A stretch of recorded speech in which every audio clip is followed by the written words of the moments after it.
দুর্নীতি লুটপাট করে হাজার কোটি টাকার মালিক এখন সাবেক সংস্কৃতি প্রতিমন্ত্রী কে এম খালিদ। স্থানীয়দের অভিযোগ, আয়েশ করে সরকারি বরাদ্দ আত্মসাৎ, টেন্ডার নিয়ন্ত্রণ ও লুটপাটের জন্য তিনি ময়মনসিংহের মুক্তাগাছায় কায়েম করেছিলেন ত্রাসের রাজত্ব। বিরোধী দল মত দমনে নির্দয় ছিলেন সাবেক হাসিনা সরকারের প্রতিমন্ত্রী।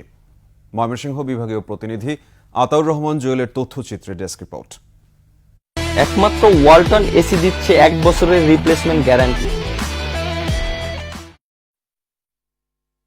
দুর্নীতি আর লুটপাট করতে সাবেক সংস্কৃতি প্রতিমন্ত্রী কে এম খালিদকে কোনো ব্যাগ পেতে হয়নি। নিজস্ব সন্ত্রাসী বাহিনী দিয়ে সবই নিয়ন্ত্রণ করতেন সহজেই। কেউ তার বিপক্ষে গেলে ছাড় দিতেন না। মুক্তাগাছার আটানীবাজার এলাকার যুবলীগ কর্মী আসাদুজ্জামান কে এম খালিদের বিরুদ্ধে গিয়ে সাবেক উপজেলা চেয়ারম্যান আব্দুল হাই আকন্দের সাথে মাঠের রাজনীতিতে ছিলেন। এই কারণে গত বছর 28 আগস্ট সন্ত্রাসীরা আসাদুজ্জামানকে কুপিয়ে হত্যা করে। মামলা করেও পরিবার কোনো বিচার পায়নি।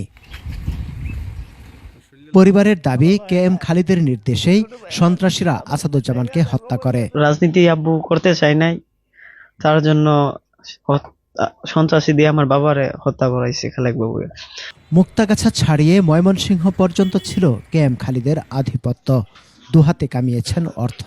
স্থানীয়রা বলছেন অন্তত 1000 কোটি টাকার মালিক এই কে এম খালিদ। চান্দা রাতের বেলা টুকাই মুখারে এগুলি ওরাই নিয়েছে, ওরা তো মানে রাষ্ট্রে পুরো ঝালাই বলাইছে মুক্তাগাছারে। খালেক বাবু তো মন্ত্রী আছে, তে এই থাইকা ময়মনসিংহের মুক্তাগাছার এই সেরাদনি হয়েছে, ও কোনো কিছুই দিছে না। প্রচুর সম্পত্তি করছে আর কি, জনগণকে দিচ্ছে না, জনগণটা খাওয়াইছে না। বিরোধী দল দমনে কে এম খালিদ ছিলেন খুবই নির্দয়। তার নিজ দলের নেতাকর্মীরাও রেহাই পাননি। যারা নির্যাতনকারী তাদের আসলে দলীয় চরিত্র বড় বিষয় না।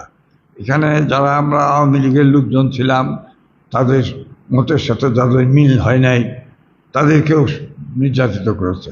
আমি নির্বাচিত হয়েছিলাম আওয়ামী আমলেই, মানুষ আমাকে ব্যাপকভাবে ভোট দিয়ে নির্বাচিত করেছিল, কিন্তু তাদের এই অবস্থার কারণে আমি একদিনও আমার দায়িত্ব পালন করতে পারিনি। দুর্নীতি লুটপাটের জন্য কে এম খালিদের বিচার চান সচেতন নাগরিকরা। একজন মন্ত্রীর কি আয় রোজগার আছে এটা তো আমাদের জানা, সে কি করতে পারে তাও আমাদের জানা, জনসাধারণের জানা।